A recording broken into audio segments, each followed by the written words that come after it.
Dr. Salter, I appreciate you being here with me today. Let's talk about education. You say school vouchers are the reason you ran.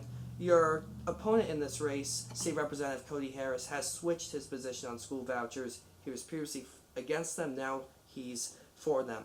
What are your thoughts on that?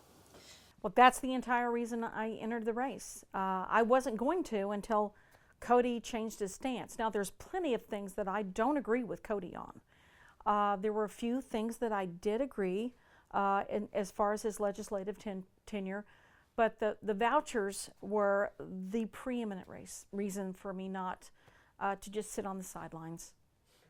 And what about school vouchers is so important to you to want to enter this race because of them, because of school choice? Well, I don't really consider it school choice because you already have school choice. Anybody can. I've put my child in 2 different private schools. You always have a choice about whether to homeschool your child, send them to public school, or to send them to private school. But I don't believe that public money should be used to subsidize private schools that have all sorts of exclusions. They're not accountable to taxpayers. They don't have to show their accounting or be accountable based on testing the way public schools do. They don't have to provide special needs children any sort of accommodations. They don't generally have athletics, so you lose Friday night football, and they don't transport your children back and forth from school. Those are really invaluable things to working parents, to be able to get their kids to and from school without having to drive them yourself, and then knowing that they're hopefully safe all day.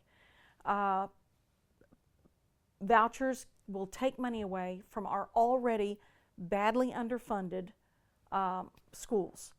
There's not been an increase in the amount of the daily stipend or the yearly annual stipend that students get. It's a little over $6,300 since 2019. And the total, I believe, that Texas spends on its school children is $14,000 approximately, and that's way below the national average of $18,000 to $19,000. So we are woefully underfunding our schools. We're underpaying our teachers, and we're not properly taking care of our education retirees. And I think that's just despicable. Texans deserve better. Our kids deserve better. Governor Abbott feels he has the votes in the upcoming legislative session to pass school vouchers. Let's say they are actually put into law. What would be the next step for you? Oh, you mean if I win or what? I mean, if you win. If I win, well, I'll be voting against them. But and if they were to pass, and that remains to be seen as far as whether Governor Abbott's making that claim, but that absolutely remains to be seen. There may be some people who are listening to this who have never heard of you before. So how would you describe Carolyn Salter?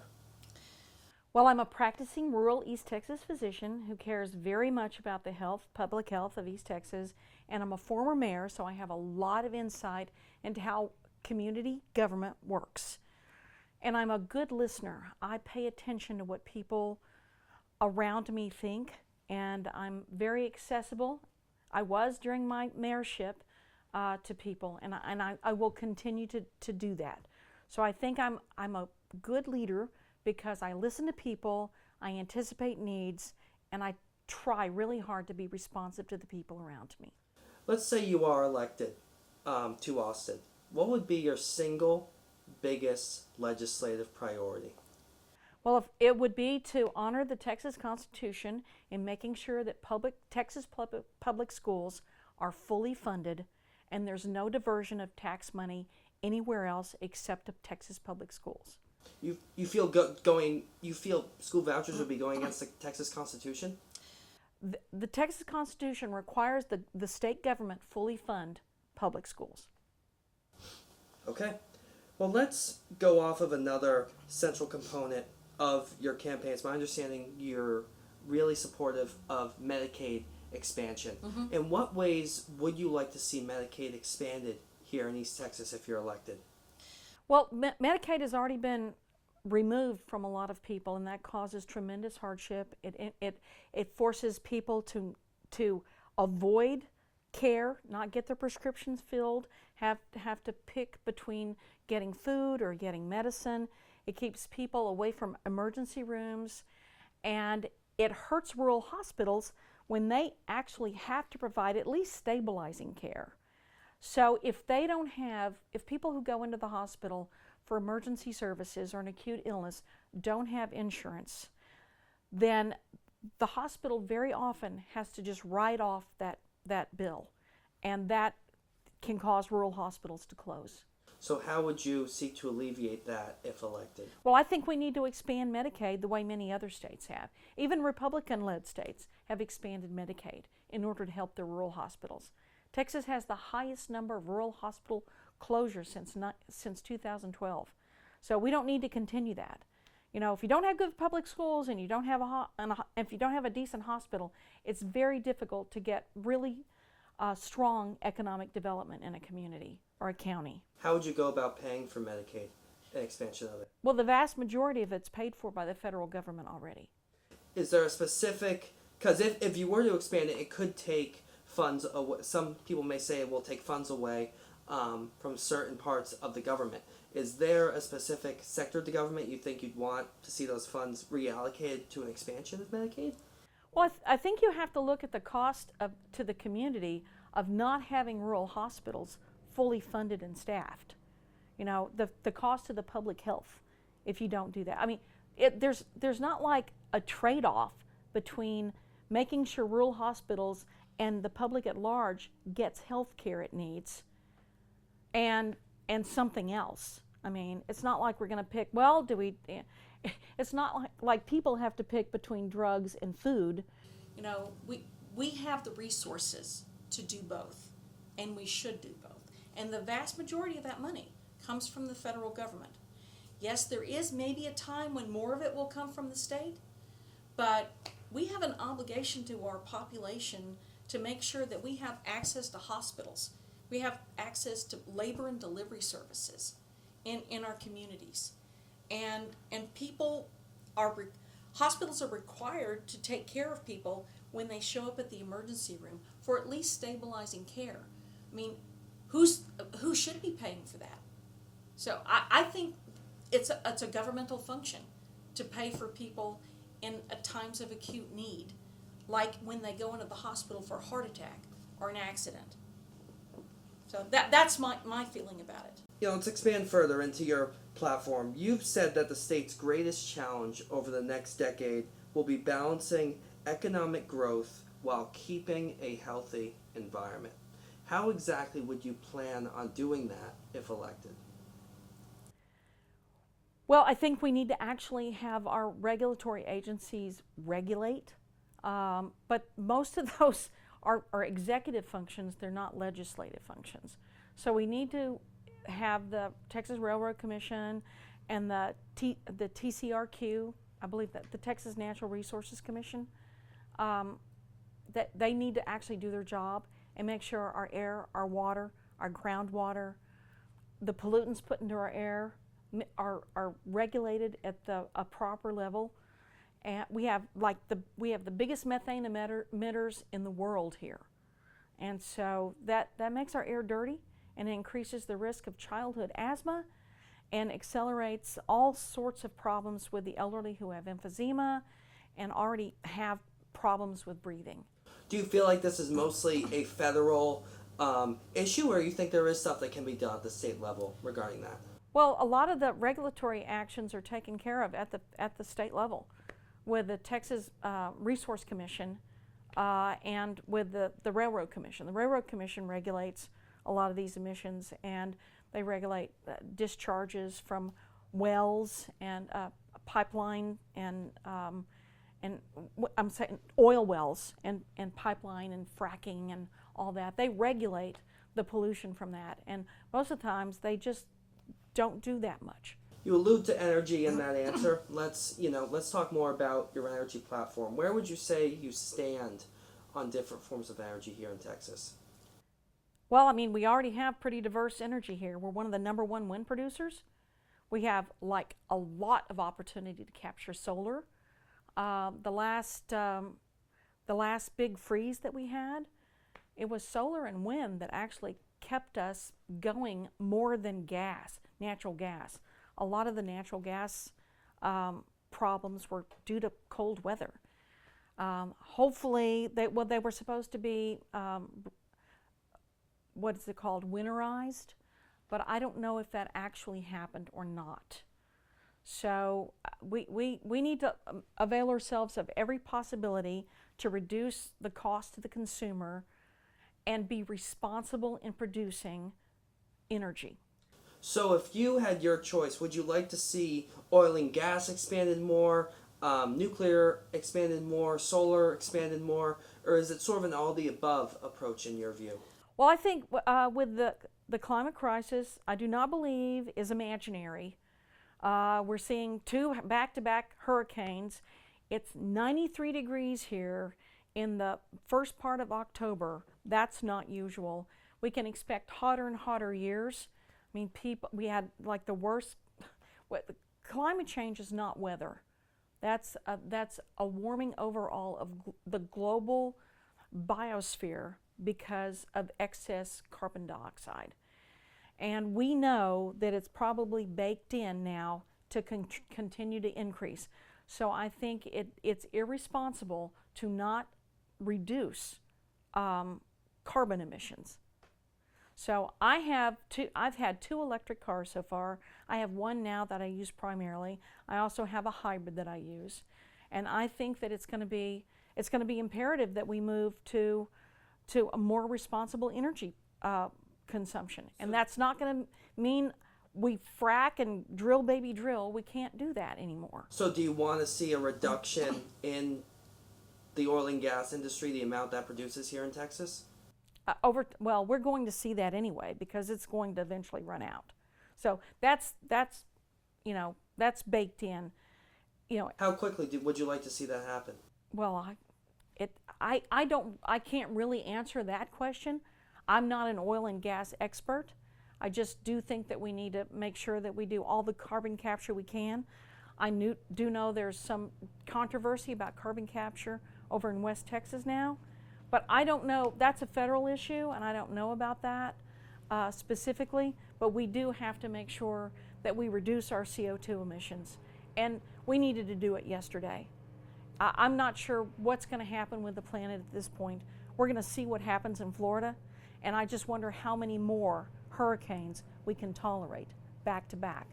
What happens when it happens in Texas? Yeah, you've talked about your difficulty in attracting medical professionals here to Palestine. What would you like to see done other than expanding Medicaid to assist rural communities in their health care, especially when you say it's tough to get those professionals here?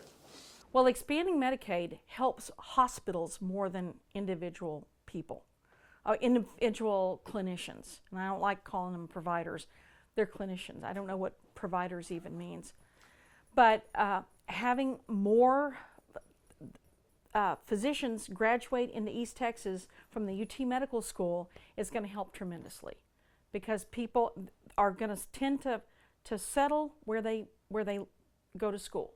That's statistically what happens. So having the medical school here is going to help a whole bunch. It won't help right away, but it'll help over time. So right now, the problem with East Texas is that most of the people who are in practice now are my age, or just a little bit older or a little bit younger. So the problem is we don't have a young group of people to come. So we're going to have to engage in teamwork. Like in my clinic, we have 3 nurse practitioners and two doctors, mostly my husband. So that team model will need to be deployed, and that is going to be probably the most important thing. We need to have small clinics, probably supported by either county government or state government, that'll be subsidized. So like you could have clinics available and you could get people to go there, like nurse practitioners or physicians, and have them work in communities, maybe not every day, but a few days a week. And we probably need to revert back to having some more of the mobile mammograms and mobile CTs that we used to have. We've begun to rely more on people going to the metro areas and that is, you know, a lot of people just can't do that. They cannot. You just have no idea how many people cannot get to Tyler from Palestine or any of these smaller communities. They don't have the means. Back during COVID, I saw a story with you and your husband. You made it a mission to vaccinate a lot of the local community. It was my understanding that you wanted to see 75% of Anderson County vaccinated. Just from going out to all these different communities, what was your biggest takeaway from that? The level of poverty, and the number of people who cannot. They do not have the means to get out of town. They don't have the means to go to a doctor someplace else. If they're not local, they can't make it. And is there anything other than what we've discussed to this point that can fix that, in your view? Just what I've discussed. We need to support our rural hospitals by expanding Medicaid, and we need to make sure that we have an access and a plentiful supply of healthcare clinicians, like nurse practitioners and physicians, coming out of the Tyler Educational Complex. They already train nurse practitioners. They're talking about adding a PA program, and they have a medical school and a residency program for family practice and internal medicine. That's huge. Let's talk about infrastructure. Okay. If elected, are there any specific infrastructure projects or initiatives you'd like to see done here in East Texas, in House District 8? Well, we still need the rural broadband expansion. Without broadband, we cannot have a really good economic base for education, for industry. Even agriculture relies on internet now. So you have to be able to talk to your machines and make sure you understand the weather conditions and all that. And the irrigation is all done over Wi-Fi in lots of areas. So we need to make sure that gets built out to the last mile, which is very hard in rural areas. That last mile is generally considered to be, just like it was during rural electrification, the last mile has to be the government that does that generally. There's not enough profit in it. You've also called for, it's my understanding, you've also called for restoring local control to city and county governments. If elected, would you seek to repeal House Bill 2127, which put in more control, less control for those counties, is what Absolutely. we call it. That was The other big thing that upset me, and it doesn't upset just me, it's upset many council members and county commissioners. It really did strip away a lot of authority from the ability, to regulate strip shops. Strip clubs, but also regulate public health, regulate building codes. Just a whole, it's a whole variety of things. The list is 6 inches long, single spaced. If you read the testimony of mayors and county commissioners from across the state that went to Austin, a lot of them don't even believe that it's constitutional. And they are challenging it in court, but that can take years. So yeah, that's one of the things that I would do is I would repeal. I would vote to repeal HB 2127. Let's talk about the economy. It's an issue that's at the forefront of many voters' minds here in East Texas. What would you like to see done to improve the economy here? Well, I think we have a challenge in that we don't have the workforce we need to do some of the really specialized things. We couldn't build a chip factory here, for example. That's why it went to Austin. But we need to have more the ability to build technological things here. And as I like to say, dollar stores, strip malls, warehouses, prisons, and poultry processing plants just are not economic development for communities. They don't have high enough wages. They don't have jobs that will retain young people here. So we need to be able to have some light manufacturing. We need to have more service economies, service opportunities. A lot of that depends on broadband. We need to be able to be hubs for people who can live here and maybe telecommute to the Metroplex or go to the Metroplex a couple of days a week to work. We need to capitalize on that newly created post-pandemic working from home, working at work at the office part-time. We need to capitalize on that. So if I hear you correctly, it sounds like it's mainly you feel a workforce issue, and if you alleviate that, that can improve the economy here in East Texas. Well, but there needs to be a critical mass of workers in order to attract industry, and that's been sort of a chronic problem in rural areas. You just don't have enough workforce to man a big anything other than like a call center. And call centers are going to go away. I mean, artificial intelligence is going to replace that. That's the other big thing that we need to worry about that I don't see anybody in Austin addressing right now, is that artificial intelligence in the very near future is going to render a lot of the jobs that are available around here, even fast food, obsolete. Walmart warehouse here is going to completely automate in 2 years. Are there any regulations you'd like to see put in place regarding the use of artificial intelligence? I use artificial intelligence all the time. So you're a fan. I am a fan of artificial intelligence, and I think that's something we're going to have to learn to adapt to, rather than outlaw. I think that's trying to close the barn door after the horse is already out. Because there's a lot of criticism from people who feel AI can take away jobs. Oh, and they're absolutely right.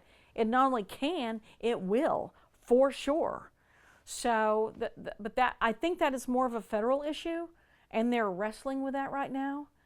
But I'm not knowledgeable enough. You don't think it's a state issue at all? I think artificial intelligence crosses state boundaries, and I think that they're going to have to address that at Congress. So I think having 50 different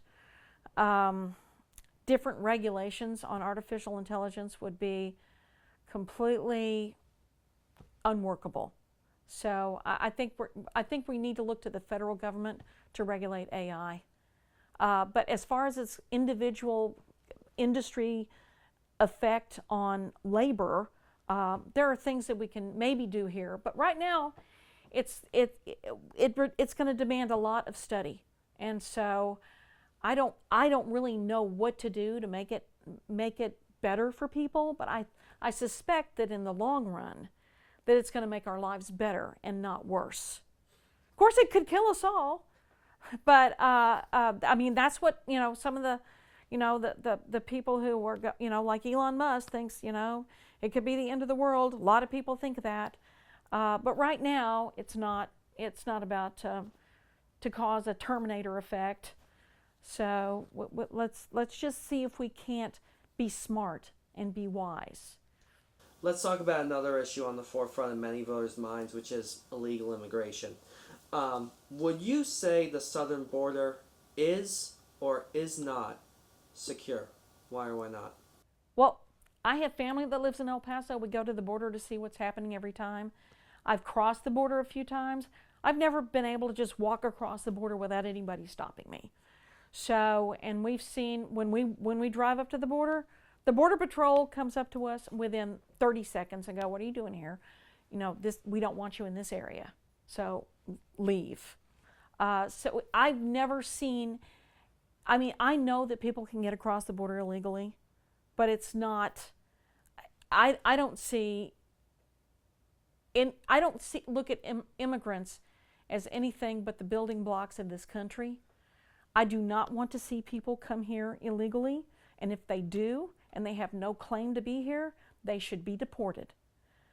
And the whole reason that they aren't deported immediately is because we have backed up unfunded judicial remedies for that. And it's difficult to get people deported in a timely fashion. Do you feel like there's anything that should be done to curb illegal immigration here in Texas? What do you mean by the state government? By the state government. I think curbing immigration is a federal issue, and I don't think that we should be taking over the federal government's duties. I think that money can be better spent other places, like on education, roads, broadband, cleaning up the environment. The federal government is required to control our borders. They are not open. People are not just walking across. In fact, when they do come across, then they immediately look for border security so that they can be picked up. There were record numbers of crossings, particularly last December, highest Customs and Border, highest that's ever been recorded. You still feel like it's secure? Well, I mean, if they're recorded, they were actually caught, right? If they're not caught, they're not recorded. So the very fact that you know how many got caught, and by the way, those numbers are way down. And it's been a chronic problem of people trying to get to this country because of the instability in Nicaragua, Haiti, you know, all over Central America, the dictatorships there, the crime in Mexico, in Central America, with the organized gangs. You know, people are trying to escape that.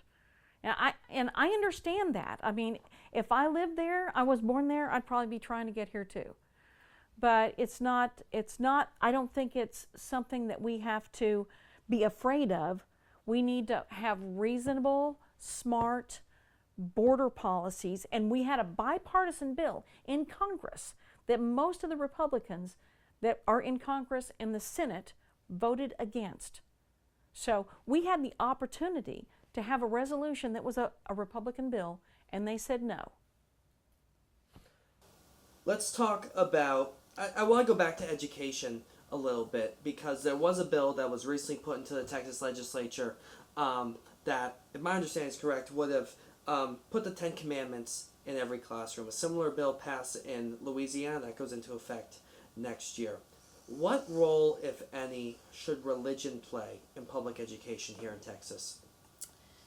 Well, when I studied the Constitution, there was supposed to be a separation of church and state. And I still believe in that. I think it's dangerous to have any religion influence strongly public education or the federal government. You know, I understand that a lot of people of the Christian faith feel that that's the only faith, but it's not the only faith. There are Jews, there are Muslims, there are Hindus. I myself have a lot of people from different parts of the world who are my friends, and they are not Christians. So I'm not sure, do we have to have the Quran in every room? I mean, I just really don't think that the Bible should be in public education. The Bible should be in church. I'm a Christian, and that's where I think it should be. And most of the Christians that I know feel the same way. So religion should it play no role in public education in your view? In my view, religion should not. If you're going to put Christianity as the primary religion in a school, then you're turning all of our schools into Christian religious institutions. So, and the Constitution says we should not do that, and there's a good reason for that. State Representative Cody Harris has talked a lot about his support for the heartbeat bill and the trigger law that put into place regulations regarding abortion here in Texas. Should those laws in any way be repealed, in your view, regarding abortion here in Texas? Well, I think HB 8 should be repealed. The maternal mortality rate has increased by over 50%. Women are suffering and dying, and I don't believe that Cody's ideology is something that he should expect women he doesn't even know to die for. And that's my biggest opposition to it. You know, people should not have to carry to term a baby born of violence, of rape, and there 26,000 children were born in the 18 months since HB 8 went into effect after Dobbs. So you feel that law should be repealed? I do. And is there any, because there are a lot of people in this state who are pro-life, a lot of people who are more pro-choice. Is there a specific week you'd like to see abortions stopped at by law, or you don't feel the legislature really plays much of a role in that? Well, I don't want Cody Harris and Governor Abbott in the exam room with me. You know, I don't think a realtor has any business deciding whether somebody has a medical necessity to have a miscarriage treated, or an abortion induced. I don't think that's any of his business. So nobody tells him what to do with his body, and I don't think anyone should be telling a woman who cannot afford a baby or who was raped or a 10-year-old whose uncle impregnated her that they have to carry a pregnancy to term. I think that's wrong. So you also have to remember that I'm a physician, I'm an anesthesiologist. I did anesthesia for people getting treatment, surgical treatment for missed abortions and septic abortions, and tubal pregnancies, and placenta previa, and amniotic fluid embolism. So when you talk about pregnancy, you're talking about a condition, even though it's normal, that has an inherent mortality rate. Now that's something that men never have to face, but women have to face it every time they get pregnant. So I don't think Cody Harris should be deciding for a woman whether or not she can stay in the emergency room and get a D&C when her miscarriage is incomplete, and that she has to go out to the parking lot and bleed to death. Maybe she'll get one before she completely dies. But I don't think it's appropriate for anybody but the patient and their physician and their family to be making those decisions. So, I don't believe that life, liberty, and the pursuit of happiness ends with a positive pregnancy test. It's my understanding that you've indicated that you would not be interested in running for a different political office in the future. Of course, this isn't the first political office you've run for. You were mayor of Palestine from 2005 to 2009, and you ran for U.S. Congress previously. So are you entirely ruling out a run depending on the outcome? Let's say you lose this election, okay? Are you entirely ruling out a run for political office in the future? Well, you can never say never, but my inclination is not to run again. It's very hard. It takes a year out of your life. You can't do other things. It's a sacrifice, not only monetarily, but also in your time and your other commitments. So I can't do other things I'd like to do. So probably not. Now, if I move the needle, I don't win, but I move the needle against Cody, then, I'm not saying I wouldn't run again. If you do win this election, you think you'd want to seek re-election? Yes. Okay. We've talked about a lot over the course of this conversation, and Election Day is fast approaching. It's only a couple weeks away. What would be your closing argument to voters as they go to the polls very soon? My name is Carolyn Salter. I'm a former mayor. I'm a physician, and I will be responsive to everybody in my district should I win. I will listen to you. I will not support vouchers or ESAs. I will support public schools and public school teachers. That's my fundamental mission, and that's why you need to vote, because your vote is your voice, and you need to send somebody to the legislature who will listen to you and not to their donors. So you are the people I represent, not the donor class.